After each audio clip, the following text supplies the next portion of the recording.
اعوذ باللہ من الشیطان الرجیم بسم اللہ الرحمن الرحیم یا ایہا الذین آمنوا اے ایمان والو ان جاءکم فاسق بنبأ اگر آئے تمہارے پاس کوئی فاسق کوئی خبر لے کر فتبینوا تو تم خوب چھان بین کیا کرو ان تصیبوا کہ تم نقصان پہنچاؤ قوما کسی قوم کو بجہالت نادانی میں فتصبحوا پھر تم ہو جاؤ علی ما فعلتم نادمین جو تم نے کیا ہے اس پر شرمندہ۔ جیسا کہ میں نے عرض کیا تھا کہ سورۃ الحجرات میں آداب معاشرت کو بیان کیا گیا ہے، تو اس میں اس آیت میں اللہ تعالیٰ نے جھگڑوں اور نزاعات کی جڑ کو کاٹ دیا ہے۔ عمومی طور پر جو آپس کے جھگڑے اور نزاعات ہوتے ہیں وہ کسی غلط فہمی پر مبنی ہوتے ہیں یا کسی شخص کی جھوٹی خبر پر بنیاد بنا کر وہ لڑائی اور جھگڑے ہوتے ہیں۔ تو اللہ تعالیٰ نے ارشاد فرمایا کہ اگر تمہارے پاس کوئی فاسق کوئی بھی خبر لے کر آئے، تیرے بارے میں فلاں نے یوں کہا ہے، وہ یوں تیاری کر رہا ہے، اس کا ارادہ یوں ہے، تو ہم بغیر تحقیق کے اس کی بات پر یقین کر لیتے ہیں اور پھر اپنے تئیں اس کے مقدمات بنانا شروع کر دیتے ہیں کہ ہاں ہو سکتا ہے، اس لیے کہ فلاں موقع پر اس نے یہ بات کہی تھی، فلاں موقع پر اس نے یہ بات کہی تھی، اس کا ارادہ یوں لگتا ہے۔ تو اسی سے آپس کی دوریاں شروع ہو جاتی ہیں، اسی سے نزاعات شروع ہو جاتے ہیں، اسی پر جھگڑے شروع ہو جاتے ہیں۔ تو اللہ تعالیٰ نے ارشاد فرمایا کہ فتبینوا تم خوب چھان بین کرو۔ سرسری چھان بین سے وہ نزاع وہ جھگڑا ختم نہیں ہوگا، بلکہ اللہ تعالیٰ کی طرف سے اس بات کی خوب چھان بین کرنے کا حکم ہے کہ تم اچھے طریقے سے جان لو کہ اس کے کہنے کا مقصد کیا تھا۔ جب متکلم بات کرنے والا شخص زندہ ہے تو اس متکلم سے اس کی مراد کو پوچھا جا سکتا ہے کہ آپ کہنا کیا چاہتے تھے، آپ کا ارادہ اس بارے میں کیا تھا۔ حقیقت یوں ہے کہ ہمارے ہاں ہوتا ایسے ہے کہ بات کسی کی ہوتی ہے اور تشریح ہم کسی سے کرواتے ہیں، اس نے یہ بات کہی ہے، اس کا مطلب کیا ہو سکتا ہے۔ اب دوسرا شخص اپنے ذہن کے مطابق ایک بات کہتا ہے، وہ اس بات کا احتمال اس متکلم کے ذہن میں بھی نہ ہو۔ تو جس نے بات کہی ہے جب وہ زندہ ہے اس سے بات ہو سکتی ہے، اس سے پوچھا جا سکتا ہے، تو اس سے پوچھ لینا چاہیے کہ آپ کی مراد اس سے کیا تھی۔ ہو سکتا ہے کہ وہ مثبت ہی سوچ رہا ہو، مثبت ہی بات کرنا چاہ رہا ہو، لیکن ہم خام خواہ جان بوجھ کر اس کو ہم ایک منفی پہلو دیتے ہیں اور منفی بات اس پر لاگو کرتے ہیں۔ تو اللہ نے ارشاد فرمایا کہ فتبینوا تم خوب چھان بٹک کر لو، ان تصیبوا قوما بجہالت کہ تم کسی قوم کو اپنی نادانی کی وجہ سے، عدم علم کی وجہ سے، کہ تمہیں اس کی حقیقت کا علم نہیں تھا، تم نے ان کو کوئی نقصان پہنچا دیا، فتصبحوا علی ما فعلتم نادمین پھر صبح کے وقت میں تم اپنے کیے ہوئے کام پر شرمندہ ہو جاؤ کہ اوہو یہ تو غلط ہو گئی بات، ایسا تو ہونا ہی نہیں چاہیے تھا۔ اس آیت کے تحت میں مفسرین کرام نے ایک واقعہ بھی لکھا ہے کہ رسول اللہ صلی اللہ علیہ وسلم نے اپنے ایک قاصد کو بھیجا قبیلہ بنو مستلق کی طرف کہ ان سے وہ بکریوں کی زکوٰۃ وصول کر کے آئیں۔ قبیلہ بنو مستلق بہت ہی جنگجو قبیلہ تھا، لڑنے والا قبیلہ تھا، اور ان کا بچہ بچہ وہ نیزہ بازی اور تلوار اس کا ماہر ہوتا تھا. تو ان کا طریقہ یہ تھا، ان کا رواج یہ تھا کہ اگر ان کے پاس کوئی انتہائی معزز مہمان جب آتا تھا تو ان کے بڑے لوگ وہ اپنے جو راہداری ہوتی تھی، ان کی جو قبیلہ کو جانے والی سڑک ہوتی تھی، وہ باہر نکل کر اس کا استقبال کرتے تھے. اور استقبال کا طریقہ یہ ہوتا تھا کہ دونوں اطراف میں لوگ کھڑے ہو جاتے تھے اور اپنی تلواروں کو اوپر سے ملاتے تھے. تو وہ جو مہمان ہوتا تھا وہ تلواروں کے سائے سے گزر کر پھر آگے جاتا تھا. اور یہ اس بات کی علامت ہوتی تھی کہ اب یہ مہمان یہ اب ہماری امان کے اندر ہے.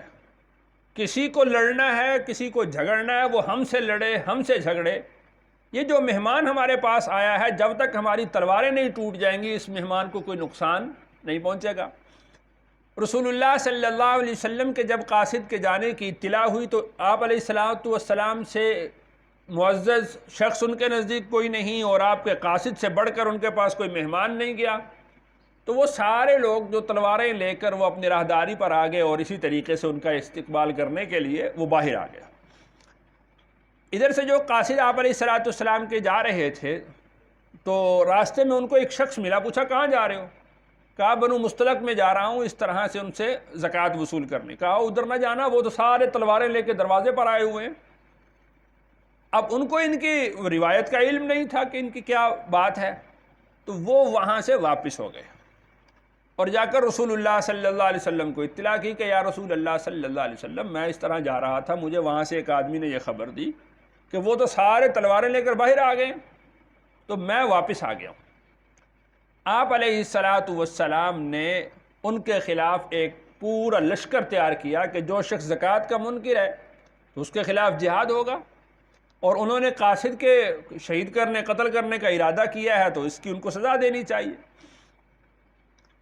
خیر، قبیلہ بنو مستلق کے سردار وہ آپ علیہ الصلوۃ والسلام کے پاس کسی کام سے آئے. آگے دیکھا کہ لشکر تیار ہو رہا ہے. انہوں نے کہا یا رسول اللہ صلی اللہ علیہ وسلم، کس طرف کا ارادہ ہے، کہاں جانا چاہتے ہیں، آپ ہمیں بھی حکم فرمائیں. آپ علیہ الصلوۃ والسلام نے فرمایا کہ تمہارے قبیلہ کے لوگوں نے اس طرح کیا. تو انہوں نے پھر ساری بات آپ علیہ الصلوۃ والسلام سے کھول کر بیان کی کہ یا رسول اللہ، اصل مقصد تو ہمارا یہ تھا کہ ہمارے پاس جو معزز مہمان آتا ہے تو اس کے ہم استقبال اس طرح سے کرتے ہیں. تو پھر یہ آیت نازل ہوئی کہ یا ایھا الذین آمنوا ان جاءکم فاسق. اب دیکھیں کہ اگر وہ قبیلہ بنو مستلق کے سردار اگر آپ کی مجلس میں نہ آتے اور آپ ان سے سوال نہ کرتے، چھان بین نہ کرتے، تو یہاں سے تو پورا قافلہ تیار ہو کر جا رہا تھا اور ہو سکتا تھا کہ وہ پوری بستی کو نیست و نابود کر دیتے، ختم کر دیتے، لوگ ان کے نوجوان قتل ہو جاتے. تو اللہ نے ارشاد فرمایا کہ ان جاءکم فاسق بنبأ، اگر تمہارے پاس کوئی فاسق کوئی خبر لے کر آتا ہے، فتبینوا ان تصیبوا قوما بجہالہ، تو اس کی خوب چھان بین کر لو کہ معاملہ کیا ہے. ایسا نہ ہو کہ تم کسی قوم کو اپنی نادانی کی وجہ سے، عدم علم کی وجہ سے تم نقصان پہنچا بیٹھو. فتصبحوا علی ما فعلتم نادمین، پھر جو تم نے کیا ہے تم اس پر نادم ہو جاؤ، شرمندہ ہو جاؤ کہ یہ تو غلط ہو گیا، کتنا نقصان ہو گیا. تو اس لیے نزاعات کو ختم کرنے کی جو بنیاد ہے وہ چھان بین ہے، تحقیق ہے، معاملے کو اس کی گہرائی تک پہنچ کر اس کو سمجھنا ہے. وَاعْلَمُوا، تم جان لو، ان فیکم رسول اللہ، کہ بے شک تمہارے درمیان اللہ کے رسول موجود ہیں. یہ آپ علیہ الصلوۃ والسلام کی حیات طیبہ میں آپ علیہ الصلوۃ والسلام موجود تھے، اور آپ علیہ الصلوۃ والسلام کے اس دنیا سے رخصت ہو جانے کے بعد آپ کی تعلیمات گویا کہ ایسے ہی ہیں جیسا کہ آپ علیہ الصلوۃ والسلام ہمارے درمیان موجود ہیں. جس طرح آپ علیہ الصلوۃ والسلام حیات تھے تو جس آدمی کو مسئلہ ہوتا تھا وہ آپ علیہ الصلوۃ والسلام کی مجلس میں آتا، پوچھتا، آپ اس کو جواب دے دیتے. اب صورت یہ ہے کہ جب آپ علیہ الصلوۃ والسلام مجلس میں موجود نہیں ہیں تو آپ علیہ الصلوۃ والسلام کی تعلیمات ہمارے اندر اسی طریقہ سے موجود ہیں گویا کہ آپ علیہ السلام خود موجود ہیں. احادیث طیبہ موجود ہیں، رسول اللہ صلی اللہ علیہ وسلم کی سنتیں موجود ہیں، ہم ان کو دیکھ کر رہنمائی حاصل کر سکتے ہیں. لو یطیعکم فی کثیر من الامر، اگر اطاعت کریں تمہاری بہت سارے معاملات میں، لعنتم، تو البتہ تم مشقت میں پڑو. یعنی اللہ کے رسول صلی اللہ علیہ وسلم اسی بات کی پیروی کرتے ہیں کہ جو ان کی طرف وحی کیا جاتا ہے، تمہاری باتوں کی پیروی نہیں کرتے، اس لیے کہ جو حق ہے وہ لوگوں کی آراء اور لوگوں کی باتوں کی پیروی نہیں کر سکتا، ان کی خواہشات کی پیروی نہیں کر سکتا. جیسا کہ اللہ نے ارشاد فرمایا وَلَوِ اتَّبَعَ الْحَقُّ أَهْوَاءَهُمْ لَفَسَدَتِ السَّمَاوَاتُ وَالْأَرْضُ، اگر حق لوگوں کی خواہشات اور ان کی آراء کی پیروی کرنے لگے تو زمین آسمان کا نظام درہم برہم ہو جائے. وہ حق جو ہے وہ لوگوں کی خواہشات اور لوگوں کی آراء کی پیروی نہیں کرتا. اللہ کے رسول صلی اللہ علیہ وسلم اس وحی کی پیروی کرتے ہیں جو اللہ کی طرف سے ان کو کی جاتی ہے. ہاں البتہ یہ ہے کہ تم سے مشورہ ضرور لے لیا جاتا ہے کہ ہو سکتا ہے کہ اللہ تعالیٰ کسی کی زبان پر حق کو جاری کر دیں اور اس کی پیروی ہو جائے. لَوْ يُطِيعُكُمْ فِي كَثِيرٍ مِّنَ الْأَمْرِ لَعَنِتُّمْ. اب یہ جو تم سے مشورہ لیا جاتا ہے تو اس مشورے کی ٹوہ میں نہیں لگنا چاہیے کہ میں نے جو مشورہ دیا تھا اس پر عمل ہوا یا نہیں ہوا، میرے مشورے پر عمل ہو جاتا تو یہ نقصان نہ ہوتا، یہ فائدہ ہو جاتا. ان چیزوں میں نہیں لگنا چاہیے. مشورے کے آداب میں یہ بات داخل ہے کہ جب آپ سے سوال کیا جائے، مشورہ طلب کیا جائے، تو آپ کے دل میں اللہ تعالیٰ جو خیر کی بات ڈالیں وہ خیر کی بات آپ ان سے کہہ دیں. بس جب آپ نے خیر کی بات کہہ دی، اس کے بعد اس مشورے پر عمل ہوا نہیں ہوا، اس مشورے کے نتائج کیا نکلے، فائدہ ہوا یا نقصان ہوا، اس کی ٹوہ میں نہیں لگنا چاہیے. لَوْ يُطِيعُكُمْ فِي كَثِيرٍ مِّنَ الْأَمْرِ لَعَنِتُّمْ. اگر رسول صلی اللہ علیہ وسلم تمہاری تمام کی باتوں کی پیروی کریں تو تم ہی مشقت میں پڑو گے. مثال کے طور پر تمام کے لیے ایک اصول اللہ تعالیٰ بیان فرما دیتے ہیں. اب ہر ایک کے لیے الگ الگ اصول بیان کیا جائے تو اس طریقہ سے سارے لوگ مشقت میں پڑ جائیں گے. ان کو سمجھ نہیں آئے گی کہ میرے لیے کس بنیاد پر اصول مقرر کیا گیا ہے، دوسرے کو جو دوسرا اصول بتایا گیا ہے وہ کس بنیاد پر بتایا گیا ہے. تو اللہ کے رسول صلی اللہ علیہ وسلم اس بات کی پیروی کرتے ہیں کہ جو اللہ کی طرف سے وحی آتی ہے. اگر تمہارے احکام کی، تمہارے مشوروں کی، تمہاری باتوں کی آپ علیہ الصلوۃ والسلام پیروی کرنے لگیں لعنتم، تو تم ہی مشقت میں پڑو گے. وَلَكِنَّ اللَّهَ حَبَّبَ إِلَيْكُمُ الْإِيمَانَ، لیکن اللہ تعالیٰ نے محبت دے دی تمہاری طرف ایمان کی. وَزَيَّنَهُ فِي قُلُوبِكُمْ، اور اس نے خوبصورت کر دیا ایمان کو تمہارے دلوں میں. وَكَرَّهَ إِلَيْكُمُ الْكُفْرَ، اور اس نے ناپسند کر دیا تمہاری طرف کفر کو، والفسوق، اور گناہ کو، والعصیان، اور نافرمانی کو.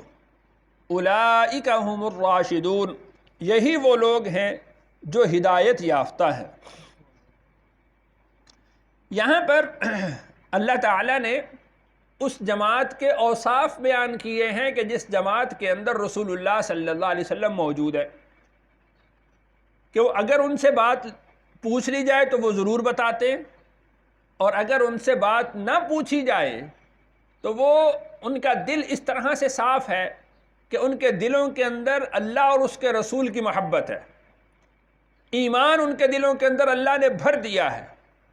اور پھر محض یہ نہیں کہ اللہ نے ان کے دلوں میں ایمان کو بھرا ہو، اللہ نے آگے ارشاد فرمایا وَزَيَّنَهُ فِي قُلُوبِكُمْ، کہ اللہ نے صحابہ کے دلوں کے اندر ایمان کی محبت بھی ڈالی اور ایمان کو ان کے دلوں میں مزین کر دیا، خوبصورت کر دیا ہے. اب وَكَرَّهَ إِلَيْكُمُ الْكُفْرَ وَالْفُسُوقَ وَالْعِصْيَانَ، وہ لوگ ایسے ہیں کہ ان کی طرف کفر، گناہ اور نافرمانی ان کے دلوں میں انتہائی ناپسندیدہ اللہ نے کر دی ہے. یعنی جس طرح آدمی کو طبعی طور پر ناپاک چیزوں سے گھن ہوتی ہے، یہ چیز اللہ نے ان کے دلوں کے اندر کفر کے بارے میں، گناہوں اور نافرمانیوں کے بارے میں ڈال دیے کہ ان لوگوں کو طبعی طور پر وہ ان چیزوں سے نفرت ہو گئی ہے۔ اس کے بعد اللہ نے ان کے لیے اعلان فرمایا اولئک ھم الراشدون، یہ لوگ ہیں جو ہدایت یافتہ ہیں، جو راہ پا گئے ہیں۔